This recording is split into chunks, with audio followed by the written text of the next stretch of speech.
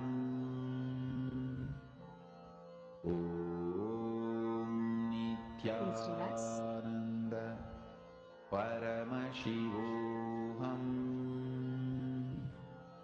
Om Nithyananda Paramashivoham.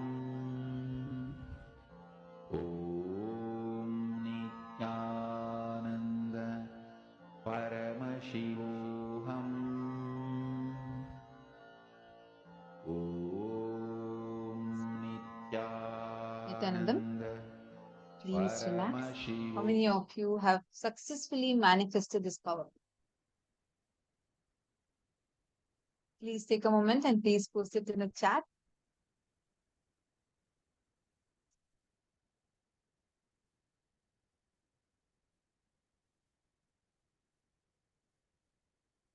I see many of you who are manifesting together, who all have successfully already manifested. Please post it. Ma Maha and Ma Nitya Rajeshri are manifesting. Ma Lizanzi Sylvie is manifesting. Okay. See many of you who are sitting and doing the power manifestation. Wonderful. Now let's enter into preparing ourselves for the most awaited part of our day, which is the darshan. Now, today, all of us are blessed with the powerful darshan of Bhagavān Sadashivamurti. All of us are going to be experiencing his extremely powerful grace and blessings, especially the level 3 participants. Today, all of us are going to be receiving the darshan of Bhagavān Sadashiva, that through his 5 faces, he does the 5 great cosmic actions of creation, sustenance, rejuvenation, pulling out of delusion and liberation. We are going to be receiving the very, very powerful initiation today, where you are going to be empowered to travel to the parallel universe, where you can meet with your Pitrus. Today we are going to be experiencing the astral travel. Anyone that would like to have, it is exclusively for the Paramashivoham Level 3 participants, especially the participants who have attended the whole day's program. This is for you.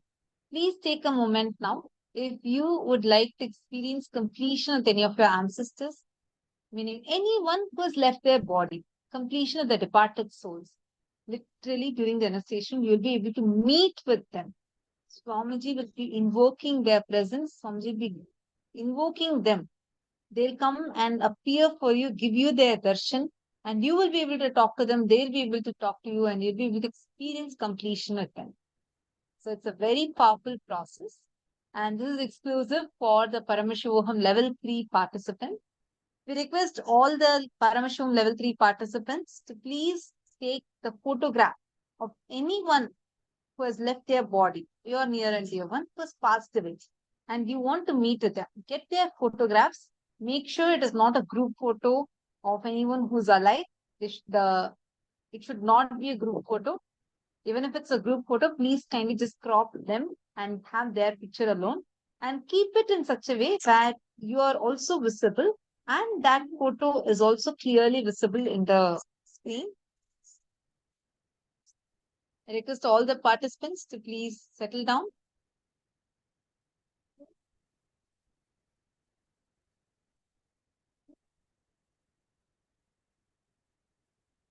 Please get the photograph of the departed souls whom you would like to meet with, and kindly keep it in front of the camera such that you are also visible and that person is also visible.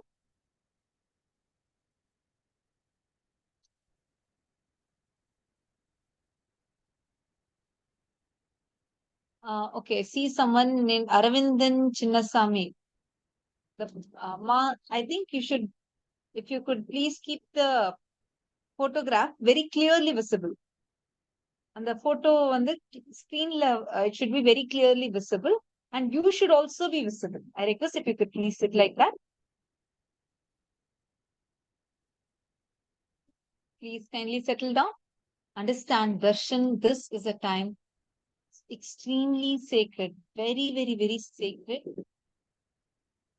Really, the gods are descending down. Understand, our consciousness is like an airport. Higher level beings can descend into our consciousness. So make sure during this time where Bhagavān Shiva is manifesting through Swamiji, it's very, very, very sacred moment because Swamiji is going to be manifesting in all our places.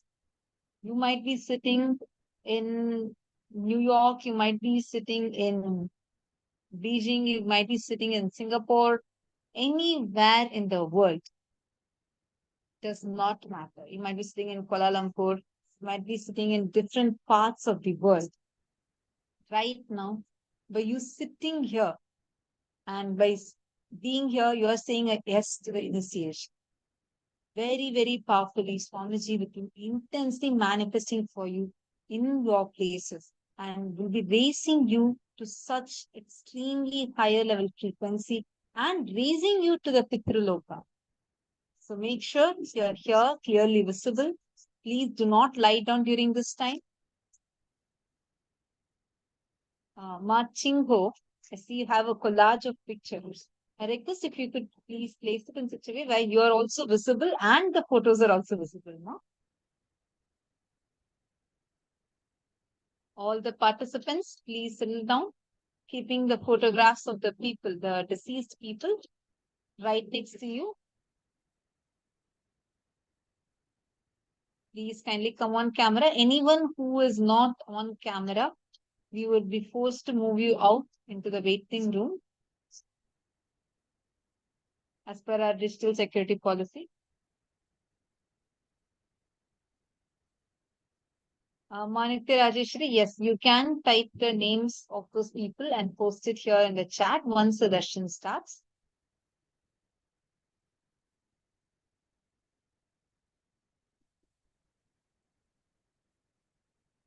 Please settle down. Please kindly come on camera. I still see many participants who are not on camera. Ma Istak, Ma Amrita Vandini, Ma Ayena, Ma Terry Rattray, Ma Nataraja Priya, Suirong Yan, and Ma Hongzu. May I request all of you to please come on camera.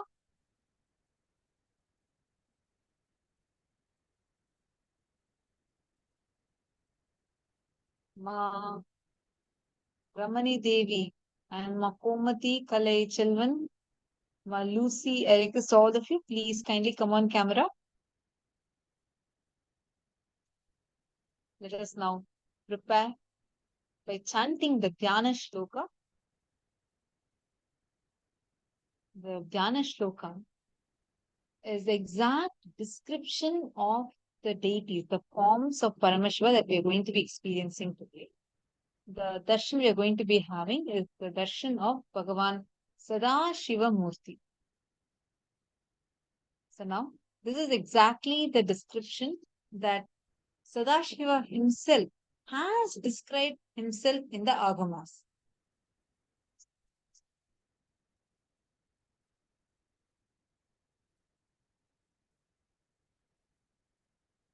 Shaktenanena sakalo vigneyo nishkala shivaha shityadi kutila pranta mantra simhasana stithim shuddhapatika sankasham dvatrimsha lakshananvitam padmasanastam panchasyam prativakram trilochanam विक्रिये च विशालाक्षं ज्ञानचन्द्रकलान्वितं धवलेशानवदनं पीतं तत्पुरुषाननं कृष्णाघोरमुखोपेतं रक्ताभोक्तरवक्त्रकम् सुश्वेतं पश्चिमास्यैकं सत्योजातं समूर्तिकं नागोपवीतिनं शान्तं जटाकण्डेन्दुमण्डितं शक्त्यसीशूलखड्वाङ्गं वरव्यग्रकराम्भुजं दक्षिणे रथवां सम्भै Damar.